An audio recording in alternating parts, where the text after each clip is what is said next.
اعوذ باللہ من الشیطان الرجیم بسم اللہ الرحمن الرحیم۔ سورہ روم مکہ مکرمہ میں نازل ہوئی، مگر آیت نمبر 17 مدینہ منورہ میں نازل ہوئی۔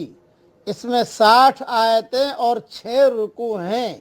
نازل ہونے کے اعتبار سے 84 نمبر پر ہے، لیکن تلاوت کے اعتبار سے 30ویں نمبر پر ہے، اور سورہ انشقاق کے بعد نازل ہوئی ہے۔ الف لام میم غلبت الروم۔ الف لام میم، روم والے مغلوب ہو گئے۔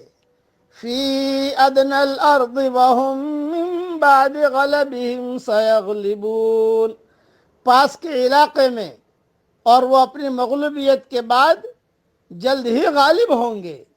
فی بضع سنین، چند برسوں میں۔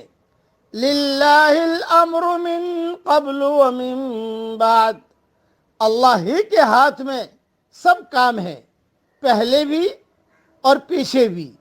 وَيَوْمَئِذٍ يَفْرَحُ الْمُؤْمِنُونَ، اور اس دن ایمان والے خوش ہوں گے۔ بِنَصْرِ اللَّهِ، اللہ کی مدد سے۔ يَنْصُرُ مَن يَشَاءُ، وہ جس کی چاہتا ہے مدد کرتا ہے۔ وَهُوَ الْعَزِيزُ الرَّحِيمُ، وہ زبردست ہے، رحمت والا ہے۔ وعد اللہ، اللہ کا وعدہ ہے۔ لا يخلف اللہ وعدہ ولكن اکثر الناس لا يعلمون، اللہ اپنے وعدے کے خلاف نہیں کرتا، لیکن اکثر لوگ نہیں جانتے۔ یعلمون ظاہرا من الحیات الدنیا، وہ دنیا کی زندگی کے صرف ظاہر کو جانتے ہیں۔ وَهُمْ عَنِ الْآخِرَةِ هُمْ غَافِلُونَ، اور وہ آخرت سے بے خبر ہیں۔ أَوَلَمْ يَتَفَكَّرُوا فِي أَنفُسِهِمْ، کیا انہوں نے اپنے آپ میں غور نہیں کیا؟ ما خلق اللہ السماوات والارض وما بینہما الا بالحق وأجل مسمى، اللہ نے آسمانوں اور زمین کو اور جو کچھ ان کے درمیان ہے برحق پیدا کیا ہے، اور صرف ایک مقرر مدت کے لیے۔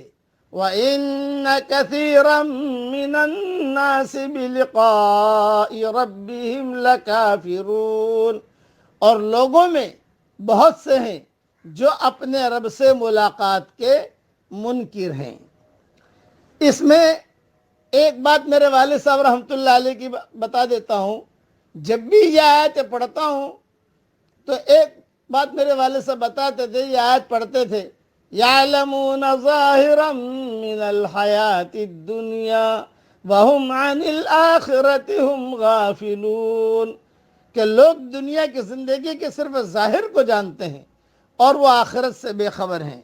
یہ آیتیں بھرے مجموعے میں میرے والد صاحب بار بار پڑھتے تھے، اس لیے میں جب بھی یہ آیتیں پڑھتا ہوں ابا مجھے خوب یاد آتے ہیں۔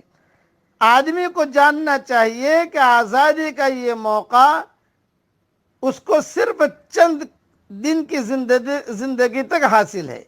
موت کے بعد اس کے سامنے بالکل دوسری دنیا ہوگی اور بالکل دوسرے مسائل ہوں گے۔ ناحق پرستی کے ماحول میں حق پرست بننا ایک شدید مجاہدے کا عمل ہے۔ اس لیے یہ یاد رکھنا کہ آدمی ہمیشہ حق کو لے کر آگے بڑھے، ناحق کے ساتھ نہ رہے۔ ہار اور جیت براہ راست خدا کے اختیار میں ہے، اسی کے فیصلے سے کسی کو اقتدار ملتا ہے اور کسی سے اقتدار چھن جاتا ہے۔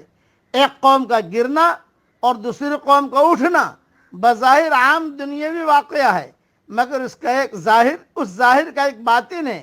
ہر واقعے کے پیچھے خدا کے فرشتے فیصلہ کن طور پر کام کر رہے ہیں، اگرچہ وہ عام انسانی آنکھوں کو دکھائی نہیں دیتے، اسی طرح موجودہ عالم ظاہر کا بھی ایک باطن ہے اور وہ عالم آخرت ہے، اس لیے ہر آدمی ہم سب کو آخرت کی تیاری کرنی چاہیے۔ اللہ تعالی ہم سب سے راضی ہو جائے، آمین۔ وآخر دعوانا ان الحمد للہ رب العالمین۔